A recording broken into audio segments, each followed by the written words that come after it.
네, 성경 요한복음 17장 1절에서 5절의 말씀을 찾겠습니다. 예수께서 이 말씀을 하시고 눈을 들어 하늘을 우러러 이르시되 아버지여 때가 이르렀사오니 아들을 영화롭게 하사 아들로 아버지를 영화롭게 하게 하옵소서. 아버지께서 아들에게 주신 모든 사람에게 영생을 주게 하시려고 만민을 다스리는 권세를 아들에게 주셨음이로소이다. 영생은 곧 유일하신 참 하나님과 그의 보내신 자 예수 그리스도를 아는 것이니이다. 아버지께서 내게 하라고 주신 일을 내가 이루어 아버지를 이 세상에서 영화롭게 하였사오니 아버지여 창세전에 내가 아버지와 함께 가졌던 영화로서 지금도 아버지와 함께 나를 영화롭게 하옵소서. 아멘. 주님의 기도라는 제목으로 요한복음 17장 1절에서 5절의 말씀을 통해서 우리에게 주시는 하나님의 은혜를 함께 나누기를 원합니다. 예수님이 하나님의 뜻을 이루기 위해서 이 세상에 오셨습니다. 하나님의 뜻은 죄악 가운데 심판받고 지옥 갈 수밖에 없는 불쌍한 인간들, 죄인들을 구원하여서 하나님의 자녀 삼아 하나님의 영원한 나라 천국에 이르게 하는 이것이 하나님의 뜻입니다. 인간이 스스로 그 죄 문제를 해결할 수 없고 스스로 하나님 앞에 나아갈 수 없기 때문에 하나님이 그 인간을 구원하기 위해서 이 세상에 인간의 몸을 입고 오신 분이 예수 그리스도입니다. 구약 성경은 그 예수 그리스도가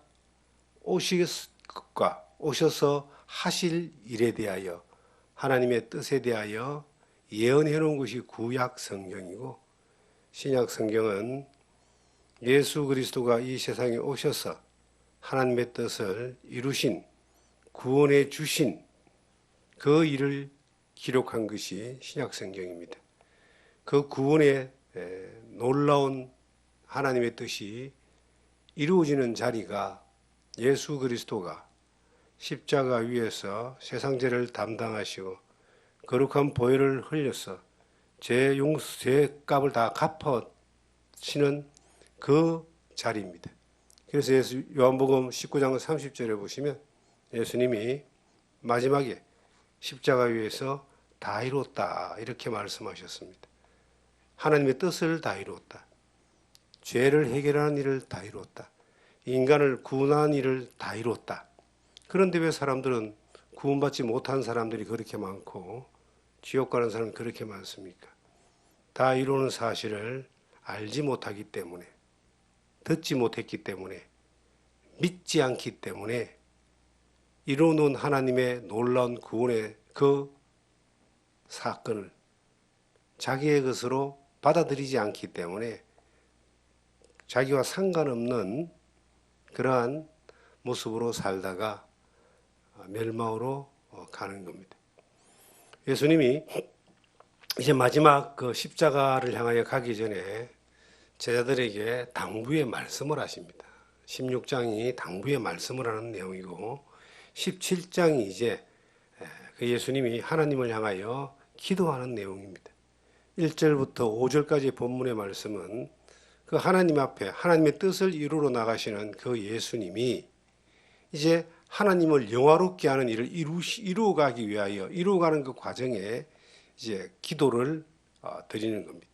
1절에 보시면 예수께서 이 말씀을 하시고 눈을 들어 하늘을 우러러 이르시되 아버지여 때가 이르렀사오니 아들을 영화롭게 하사 아들로 아버지를 영화롭게 하옵소서. 이 말씀을 하시고라는 말은 바로 앞에 16장의 내용을 말씀하시고 난 뒤에 이제 예수님이 17장에 와서 기도를 하시는 겁니다. 16장의 마지막 이제 당부의 말씀이 뭐냐면은 16장 32절, 33절을 보시면 보라 너희가 다 각각 제 곳으로 흩어지고 나를 혼자 둘 때가 오나니 벌써 왔도다. 그러나 내가 혼자 있는 것이 아니라 아버지께서 나와 함께 계시느니라. 이것을 너희에게 이르는 것은 너희로 내 안에 평안을 누리게 하려 함이라. 세상에서 너희가 환난을 당하나 담대하라. 내가 세상을 이겨오노라. 예수님이 잡혀가시기 이제 직전에 너희들은 다 흩어지는데 내가 혼자 남는데 내가 혼자 있는 것이 아니라 하나님이 함께 계신다. 그 잡혀가는 이것이, 십자가로 가는 이것이 하나님의 뜻을 이루기 위해서 가는 길이다. 그리고 너희는 환난을 당하지만 평안하라. 이렇게 이제 마지막 유언의 당부의 말씀을 하고 이제 기도를 하는 겁니다. 어떻게 기도를 내용이 뭐냐면은 아버지여 때가 이르렀사오니 이때는 예수님이 이제 잡혀가는 때를 이야기합니다. 대제사장들의 종들에게 잡혀가고 가야바의 법정에 서게 되고 다시 빌라도의 법정에 서게 되고 사형 선고를 당하고 십자가에 매달려야 되는 그 때가 이제 다 됐다. 성경은 하나님이 예언하시고 약속하신 대로 역사가 이루어집니다. 특별히 하나님의 영광을 위해서 죄인을 구원하는 이 일을 이루기 위해서 아담이 범죄한 그때부터 하나님은 예언했습니다. 여자의 후손이 나올 것, 동정녀 마리아의 태를 빌려서 하나님이 잉태되어 이 세상에 오시는 예수님이 오실 것을 아담이 범죄한 그때부터 4,000년이라는 기간 동안 계속해서 예언을 합니다. 아브라함의 혈통을 타고 이삭 야곱의 혈통을 타고 유대 땅 베들레헴에 오시는 것에 대해서 성경 구약은 전체적으로 예언하고 있습니다. 그래서 갈라디아서 4장 4절에 보시면 때가 참에 하나님이 그 아들을 보내사 여자에게 나게 하시고 율법 아래 나게 하신 것은 율법 아래 있는 자들을 속량하게 하기 위함이다. 때가 딱 되니까 예수님이 오셨습니다. 예수님이 이 세상에 오셔가지고 처음에 세상을 향해서 외쳤던 말씀이 있습니다. 마가복음 1장 15절에 보시면 때가 찼고 하나님의 나라가 가까웠으니 회개하고 복음을 믿으라. 때가 됐다는 거예요. 우리가 앞으로 되어지는 일들에 대하여 스스로의 운명의 때를 알 수 있는 사람은 한 명도 없습니다. 뭐 점치고 또 뭐 무당들 뭐 별짓 다 해도 자기의 앞날의 때를 정확하게 이야기할 수 있는 사람은 단 한 명도 없습니다. 하나님만이 역사의 때를 아시고 하나님만이 우리 인생의 운명의 때를 아는 겁니다. 우리가 살다가 생명이 거두어져서 죽는다고 표현하는 그 시기가 오는 것도 하나님만이 아시는 거예요. 옛날 사람들은 인명은 제천이다. 사람의 생명은 하나님이 알고 있다. 그렇게 하나님 안 믿는 사람들도 그렇게 이야기를 했습니다. 가끔 이렇게 도가 좀 지나친 사람들이 있어요. 뭔가 한 가지를 몰두하다가 도가 지나쳐서 자기가 죽을 날과 죽을 때에 대해서 스스로 예언하는 사람들이 있습니다. 정말 교만한 사람들이에요. 자기가 하나님과 비길 정도의 위치에 올라 있는 것처럼 사람들에게 자기의 그 높아짐을 자랑하는, 하나님 볼 때는 가소로울 만큼 교만한 사람들입니다. 우리는 내일 주님이 우리를 데려갈 수 있고 오늘 데려갈 수도 있습니다. 아니 10년 후에 데려갈 수도 있습니다. 어떤 상황과 때는 하나님만이 아시는 거예요. 그런데 예수님에 대해서는 정확하게 그 때를 예언하시고 한 치의 오차도 없이 이 세상에 오셨고 또 3년 반 동안 공생의 기간을 사셨고 또 그 예수님은 이제 십자가를 향해서 잡혀갈 그 때에 대해서 미리 아셨고 그 때가 되었을 때에 예수님이 하나님을 향하여 이제 기도를 드리는 대목이 오늘의 이 말씀입니다. 예수님은 2000년 전에 골고다 십자가 위에서 피 흘려서 세상 죄를 담당하시고 다 이뤘다 하시고 죽으시고 3일 만에 부활하셔서 무덤을 깨고 나오셔서 40여일 동안 제자들과 함께 있다가 성천하셨습니다. 하나님 우편에 지금 계십니다. 많은 제자들이 보는 가운데 올려갔습니다. 그 감람산에서. 그런데 그분이 또 때가 있는 거예요. 다시 오시는 때가 있습니다. 예수님의 다시 오시는 재림이 이루어질 때, 인류 역사가 끝이 나고 하나님의 구원의 완성이 이루어지고 하나님의 뜻이 이루어지는 겁니다. 예수님이 재림하시는 그 때에 대하여 아무도 알지 못합니다. 참 하나님이 아무도 모르게 이렇게 비밀로 감춰놓은 것이 얼마나 감사한지 몰라요. 만약에 알려줬으면 어떤 일이 벌어지겠습니까? 세상이 난리가 납니다. 그런데 그 예수님이 다시 오시는 때에 대한 징조에 대해서는 예수님도 마태복음 24장에 예언하셨고, 그리고 구약 성경에 여러 모습으로 예언되어 있고, 요한계시록에도 다니엘서에도 여러 모양으로 예언이 되어 있습니다. 징조들이 여러 번 일어날 때에 오실 날이 가깝다라고 예수를 믿는 사람들에게 깨어있는 것을 경고하고, 예수를 안 믿는 사람들에게도 또한 하나님이 징조로 경고하시는 겁니다. 인류 역사 가운데 예수님이 오시는 것의 날짜에 대해서 도가 좀 지나친 사람들이 계산을 해가지고 그 날짜에 오신다라고 그렇게 한 무리들이 굉장히 많습니다. 20세기 이전에도 엄청 많이 있었습니다. 우리가 기록 가운데서 기록 남아있지 않은 사람들도 엄청 많습니다. 근데 그들도 다 나름대로 어떤 타당성을 가지고 그것을 주장했습니다. 뭐 하나님이 꿈속에서 나타나서 몇 월 며칠로 예수님이 오신다고 이야기했다는 사람도 있고, 성경의 예언의 날짜들을 쫙 계산해가지고 몇 월 며칠을 한 사람도 있고, 우리가 여호와 증인들이 막 다니잖아요. 그 사람들은 그 천년왕국이 시작됐다라고 이야기하잖아요. 1914년부터인가.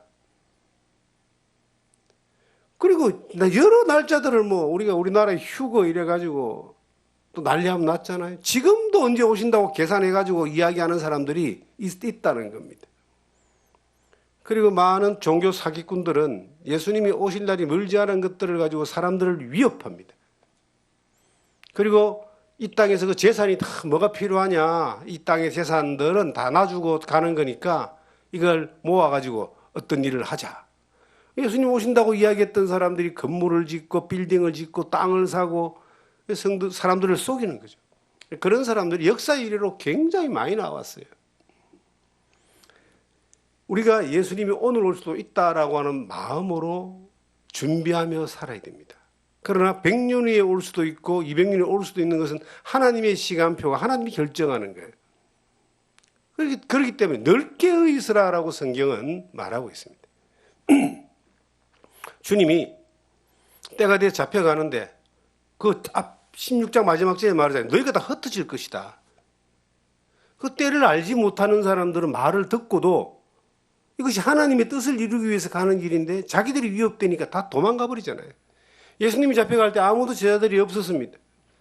베드로가 가야바의 법정에 가지고 멀찍이 서가지고 보잖아요. 그런데 그 종 중에 하나가 이 사람은 예수님과 함께 있던 당이다 그러니까 3번을 부인합니다. 예수님이 말씀을 했는데도 못 깨달은 거예요. 지금도 수많은 사람들이 예수님이 하신 말씀하고 자기들이 살아가는 거하고 이 현실하고 너무 동떨어져서 사는 경우들이 너무 많아요. 예수님을 믿는 믿음과 우리가 사는 것이 같기를 주님이 원하시거든요. 신행일치, 믿는 것과 행하는 것이, 사는 것이 같기를 하나님은 똑같기를 원하시는데, 제자들조차도 주님을 따르고 믿었던 것과 그들이 살아가고 선택하는 것은 영 딴판이었잖아요. 그럼에도 불구하고 예수님께서 제자들을 부활하신 이후에 찾아오셨잖아요. 우리는 살아가면서 주님의 때에 대해서 잘 이해할 필요가 있습니다. 때가 되니까 예수님은 이제 십자가를 향해서 나아가는데 기도를 하는 거예요. 이제 그 기도의 제목이 내용이 어떤 것이냐면은 아들을 영화롭게 하사 아들로 아버지를 영화롭게 하옵소서. 아들을 영화롭게 하는 게 뭡니까? 지금 그 아들은 예수님인데 예수님이 지금 십자가에 못 박혀서 죽어야 되는 상황인데 예수님이 아들을 영화롭게 하라는 거예요. 영화롭게 하라는 말은 영광을 받아가지고 왕관을 쓰고 부귀영화를 누리는 그 영화를 여기서 말하는 것은 아닙니다.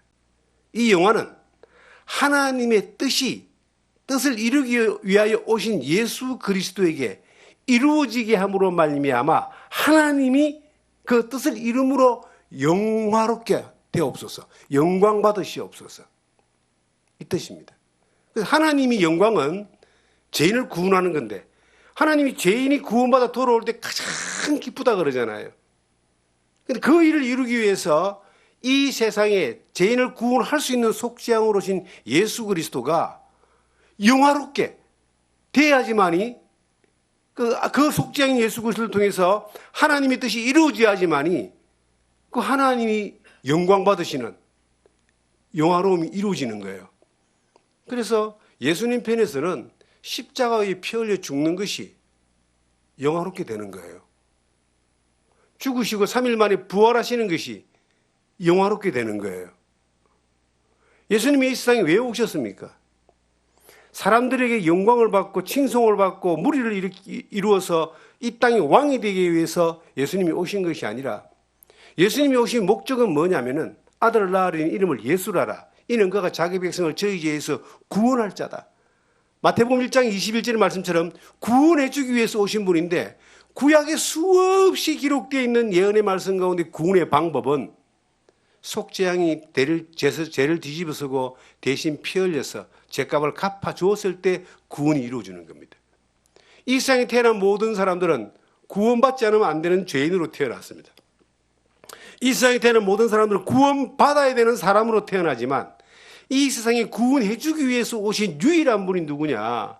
바로 예수 그리스도입니다. 예수님은 구원해 주기 위해서 오셨는데, 구원하는 방법은 대신 피 흘려 죽는 것밖에 없어요.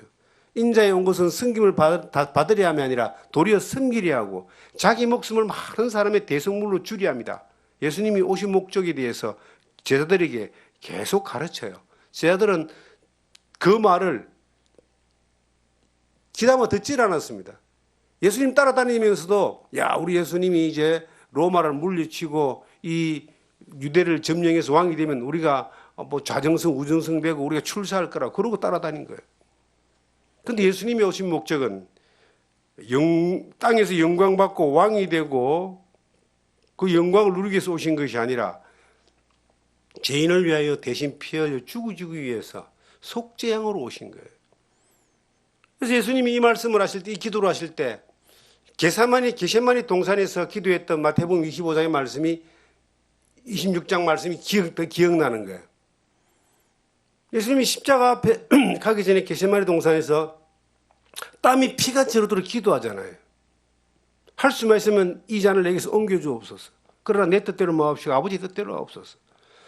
이 잔이란 말은 이제 십자가에 피 흘려서 죽는 그 길을 이야기하는데 너무 고통스러운 걸 알잖아요. 그래서 할 수만 있으면 옮겨주길 원하는데, 그러나 내 뜻대로 마옵시고 아버지의 뜻대로 하옵소서. 내가 육신이 편한 길을 가는 것이 아니라 그 고난의 길을 갈고 피 흘림의 길을 갈지라도 아버지의 뜻, 아버지가 영광받는 그대로 하옵소서. 이 지금 요한복음 17장 1절의 말씀도 똑같은 맥락이에요. 단어만 좀 다르게 쓰여질 따름이에요. 아들을 영화롭게 하사, 아들로 아버지를 영화롭게 하옵소서. 나 아들을 영화롭게 하고 아들로 아버지를 영화롭게 하옵소서. 이 말은 뭐냐면 아버지의 뜻이 이루어지기 위해서 이 아들로 하여금 하나님의 뜻을 이루게 하옵소서. 그 영화로운 것은요, 십자가에 피 흘려 못 박혀 6시간 동안 마지막 한 방울의 피까지를 다 흘리는 이 광경을 이야기하는 겁니다. 죽어야지만이, 십자가에 피 흘려야지만이, 무덤에 들어가야지만이 죄와 사망의 권세를 깨고 사탄의 권세의 죽음의 권세를 깨고 부활하시겠어요. 승리하시고 그 피 흘림과 부활하심의 그 놀라운 사실을 통하여 죄 용서받고 구원받고 새로운 생명 가운데 하나님의 아들로 살아가는 길을 열어주시는 거예요. 그를 믿는 자가 구원받는, 하나님의 자녀가 되는 놀라운 그 약속을 이룰 수가 있는 겁니다.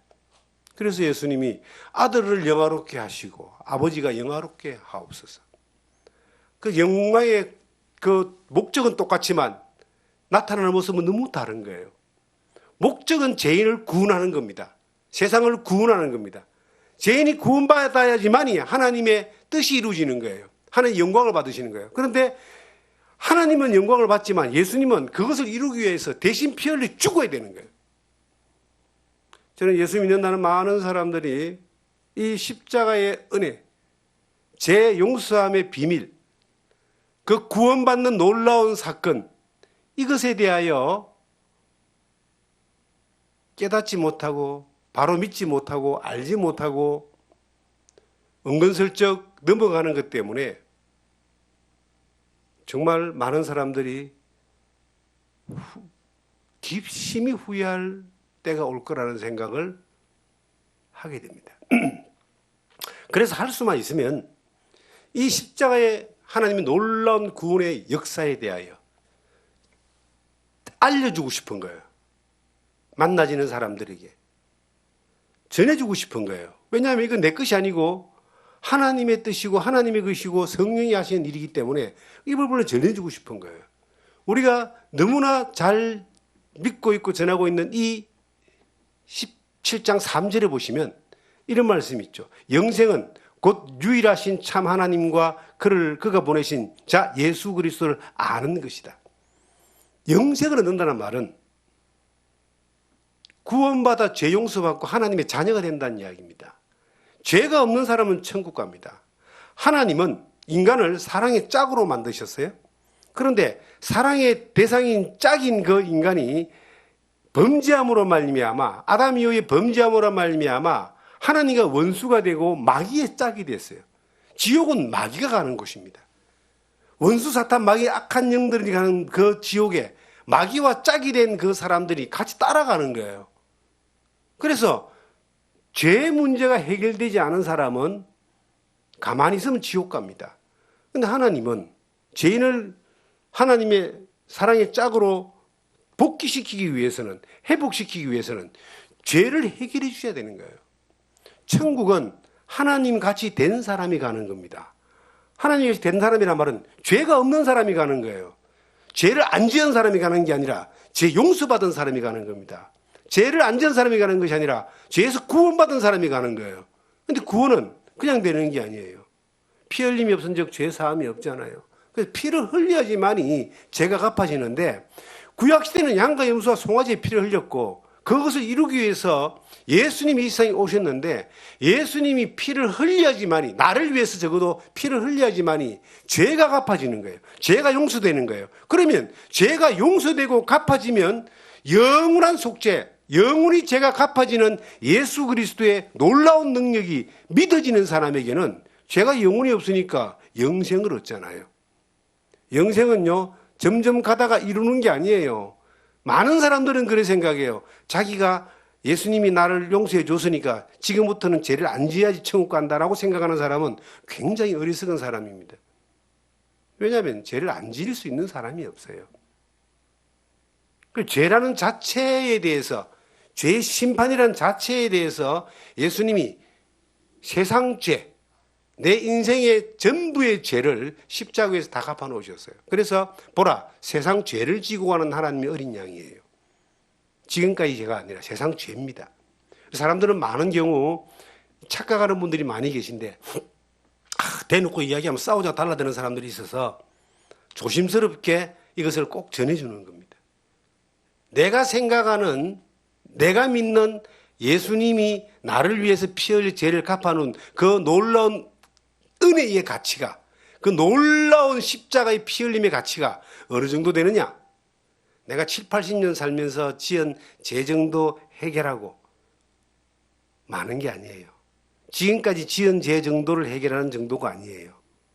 예수님이 십자가에 피 흘려서 지은 죄의 가치는, 갚아놓은 죄값의 가치는 아담부터 세상 끝날까지의 세상의 모든 죄를 해결하는 가치예요.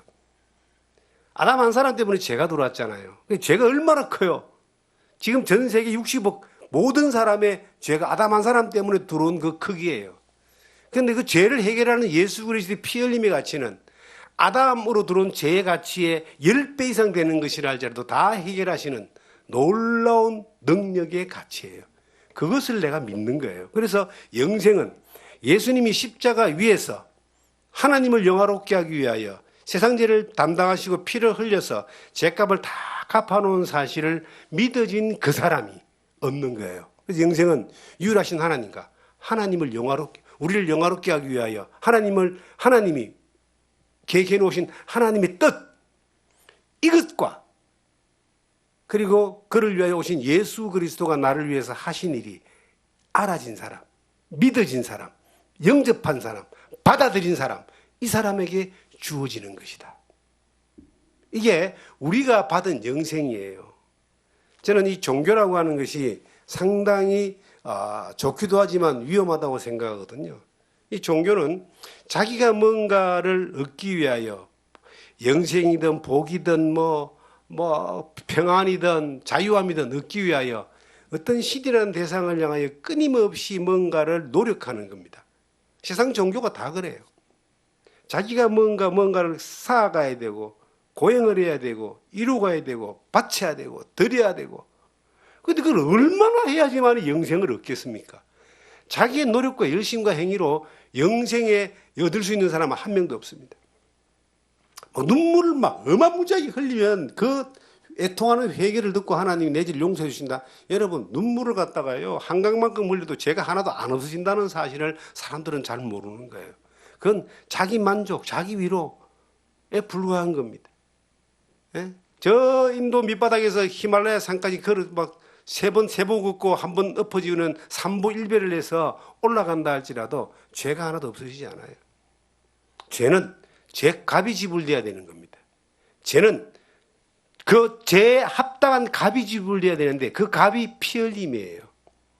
대신 누군가가 자기가 피 흘려 죽든지 그럼 지옥 가죠. 대신 누군가가 죄값을 갚아줘야지만이 죄가 해결되는데 그 값을 갚을 수 있는 사람은 이 세상에 한 사람도 없어요. 천하 인간에게 구원 얻을 만한 다른 이름을 주신 일은 없어요.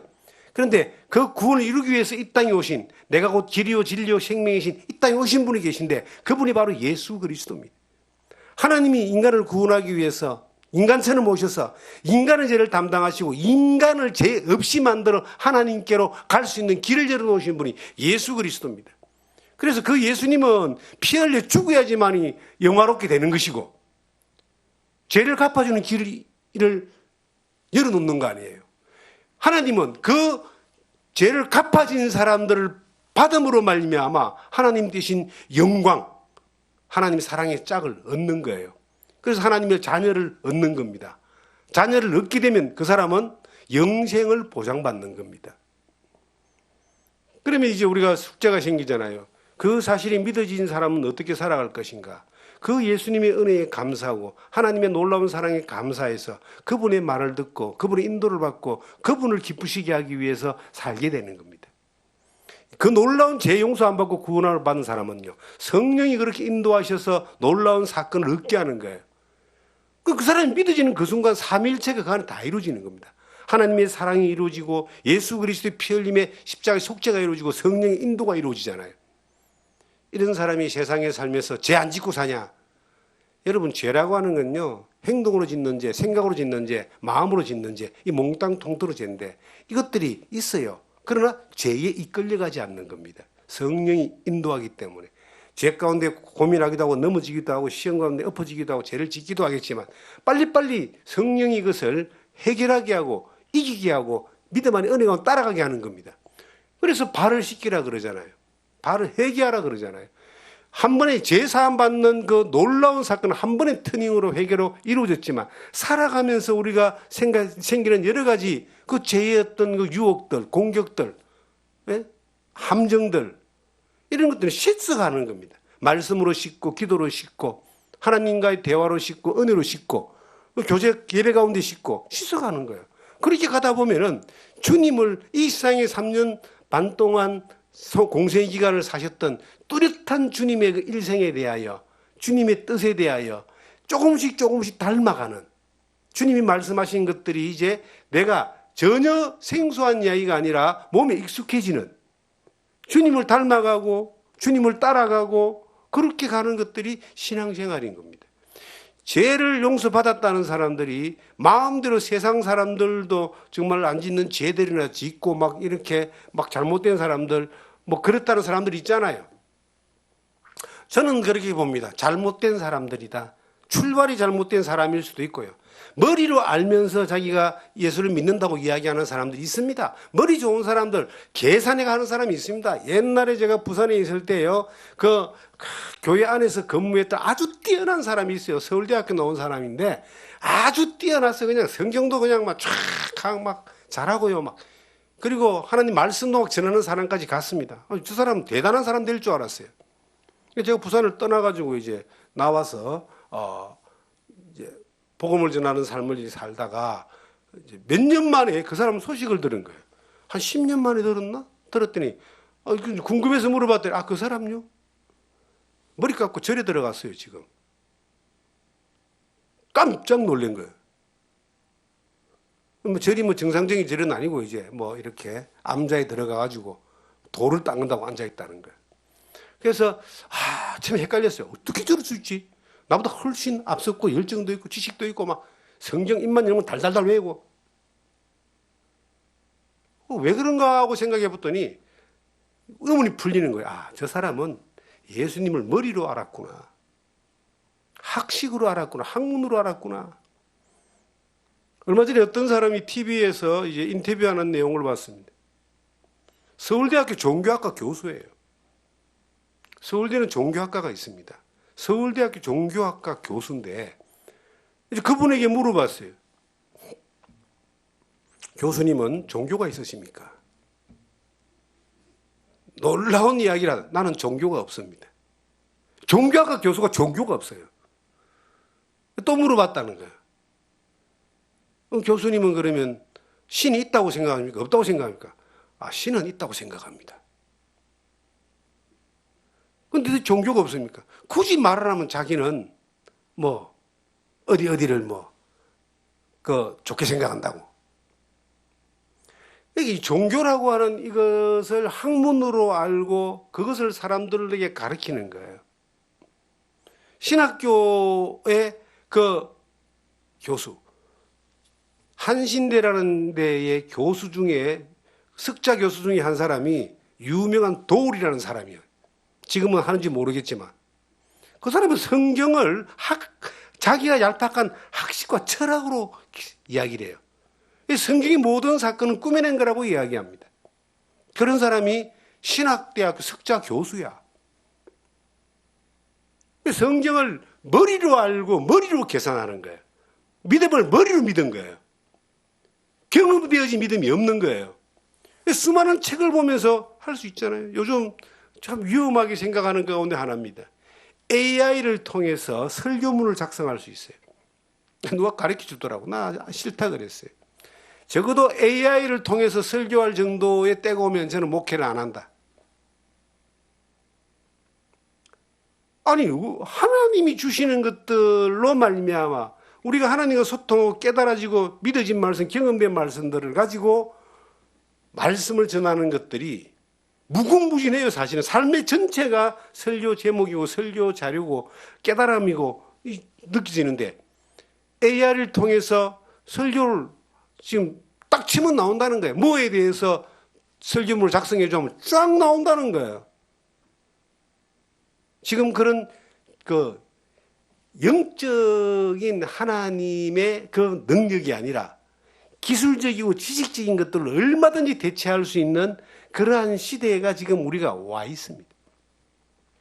그래서 이 안다는 것이 경험되어지고 믿어지는 것에 대한 알미지 지식으로 아는 것을 이야기하는 것은 아니라는 거예요. 어떤 사람이요? 편지가 왔어요. 이거 오래전에 알았던 사람이에요. 제가 복음을 전하려고 애썼던 사람인데 이사를 가서 한참 있다가 이제 만나지 못했던 십몇 년에서 만나지 못한 사람인데 그 내용을 쭉 들어보니까 신천지야. 제가 복음을 안 전한 게 아니거든요. 전했어요. 성경 공부도 했어요. 그러다가 이사를 가서 헤어졌는데 그리고 또 막 이제 카톡이 와요. 점잖하게 타일렀죠. 처음에는. 나중에는 제가 그냥 아주 정말 혼을 냈습니다. 지식적으로 새로운 것들이 계속 사람들이 오면요. 사람들의 마음은 이상합니다. 여기서 뭔가를 이게 뭔가 결론을 못 내잖아요. 그럼 또 다른 데를 가요. 또 다른 데를 가요. 계속 옮겨 다니는 거예요. 예. 이 예수 그리스도가 영화롭게 하신 그 놀라운 사건을, 하나님이 영광 받으신 영화로운 놀라운 사건을 경험하지 못한 사람은 그렇게 늘 헤매게 되어 있습니다. 목마른 짐승이 물을 찾아서 헤매는 것처럼 목마른 영혼들이 예수 그리스도의 생명의 강을 경험하지 못하면 늘 돌아다니게 되어 있습니다. 여기 찔끔 갔다가 저기 찔끔 갔다가 이것인가 싶어서 가봤다가 여기 가면 새로운 지식이 생겨 또 가봤다가 계속 돌다가 이제 끝나는 겁니다.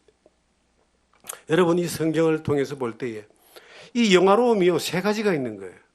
하나님을 영화롭게 하는 것이고, 예수님이 영화롭게 되는 것이고, 그 다음 또 한 가지가 뭔지 아세요? 영화로움을 받는 사람이 있어요. 그게 바로 예수 그리스도를 믿고 죄 용서받고 구원받은 사람은요, 영화로움을 받아요. 예수님이 피 흘림을 통해서 죄 용서함을 받잖아요. 죄 용서함 받은 사람은 하나님의 자녀가 되잖아요. 하나님의 자녀된 그 사람은 하나님이 받는 영광 가운데 들어가는 거예요. 그래서 예수를 믿는 믿음의 사람들의 신분은 이 땅에서 잠깐 우리가 인생과 더불어 살다 보니까 이 먹고 살고 하는 문제에, 육신이 또 늙으면 아프고 힘든 문제에 부딪혀 있을지 몰라도 어느 날 우리가 가야 될 것은 보장되어 있는 하나님의 나라 영생이 있습니다. 영생이 보장된 사람만큼 이 세상에서 영화로운 사람이 없어요. 세상에 제일 큰 영광이 뭐예요? 왕이 되는 겁니까? 조선시대의 왕들을 쭉 보니까요, 40전에 거의 반 이상이 죽었어요. 평균 수명이 40대밖에 안 돼요. 조선시대에 제일 오래 사는 사람이 누구냐니까 평균 나이가 80이 넘는 그 부류가 있대. 그러니까 백성들은 못 먹어서 일찍 죽고, 군인들은 싸움 나가서 일찍 죽고, 그 다음에 정치하는 사람들은 정쟁하다가 죽고 나가다 나빠지고, 왕들은 너무 호의호식하다가 그냥 죽기도 하고, 쿠데타로 죽기도 하고, 제일 오래 살아는 사람이 어떤 종류냐고 딱 봤더니, 내시들은 평균 수명이 80이 넘었대요. 근데 오래 사는 게 중요한 게 아니잖아요. 이 세상에서 제일 행복하게 사는 부류가 누굴까요? 그러니까, 하나님이 주신 영광을 누리며 사는 부류가 누굴까요? 영생을 보장받고 사는 부류가 누굴까요? 이 세상에 하나님 볼 때도 영화롭게 여기는 그 부류가 누굴까요? 예수 믿고 구원받은 사람들입니다. 이 땅에서 부귀와 영화를 누리고 권력과 권세를 누리고 투자 잘해서 큰 부자가 되고 건강 잘 유지해서 100살까지 산다 한들 그게 무슨 영화입니까? 그게 무슨 영광입니까? 어느 날 다 죽는데. 시간이 조금 차이 날 따름이지 어느 날 육체의 생명이 끝나고 나는데 그게 끝이 아니거든요. 그 이후가 보장된 사람이 정말 영광스러운 사람이고 그 사람이 영광의 멸류관을 쓰는 사람들이에요. 그 사람들이 행복한 사람들이에요. 이 땅에서도 하나님의 사랑 가운데, 성령의 인도함 가운데, 예수 그리스도를 믿는 믿음 가운데서 이렇게 풍요로운 가운데 살다가, 평안한 가운데 살다가 이 세상이 끝나고 나니 영원한 천국이 보장되어 있는 삶을 사는 사람, 이 사람이 이 세상에서 가장 영광스러운 사람들이에요. 영화로운 사람들이라 이 말입니다. 저는 그 반열에 들어가 있습니다. 그래서 세상에 부러운 게 없어요. 불편한 건 있죠. 그런데 세상에서 부러운 건 없습니다. 하나님의 은혜 가운데 만족합니다. 평안합니다. 감사합니다. 내가 뭐라고 하나님이 이렇게 크게 사랑을 주셔가지고, 내까지 게 뭐라고 하나님이 이 나를 구원하셔가지고, 이 만물이 찌끄기보다 못한 나에게 예수 그리스도를 믿는 그 십자가의 보혈의 은혜의 능력이 믿어지는 놀라운 역사를 주고, 지금까지도 그 믿음 안에서 그 길만을 누리며 살 수 있도록 인도하신 걸 생각하면요, 정말로 바라는 게 없습니다. 그 자체가 너무 감사한 거예요. 그리고 어느 날 우리 앞선 세대가 갔던 것처럼 우리도 어느 날 육체의 생명이 끝나는 때가 올 때에 그 영원한 천국 보장받은 그 영생 가운데서 그냥 옮겨가는 거잖아요. 그리고 영원한 나라가 보장되어 있고 부활의 소망이 있고, 야, 이건 세상에서 어떤 것과도 바꾸지 못하는 것들입니다. 그래서 여러분과 제가 믿어진 이 믿음에 대하여 자꾸 확인할 필요가 있습니다. 제자들은 주님을 따라다니다가 결정적인 순간에 흩어져 버리잖아요. 근데 우리는 주님을 따라가면서 끝까지 따라가는 거예요. 그 따라가는 자리가 영광의 자리고 하나님의 뜻이 이루어지는 자리고 또 하나님의 놀라운 약속이 우리 가운데 이루어지는 기적을 경험하는 자리라는 사실을 늘 생각하면서 나를 구원하신 예수 그리스도의 그 십자가의 보혈의 은혜 가운데서 늘 감사하고 기뻐하고 하나님 앞에 또 감사의 제사를 드리는, 예배를 드리는 그러한 일들을 기뻐하며 살아가는 여러분과 제가 되기를 주님의 이름으로 부탁드립니다.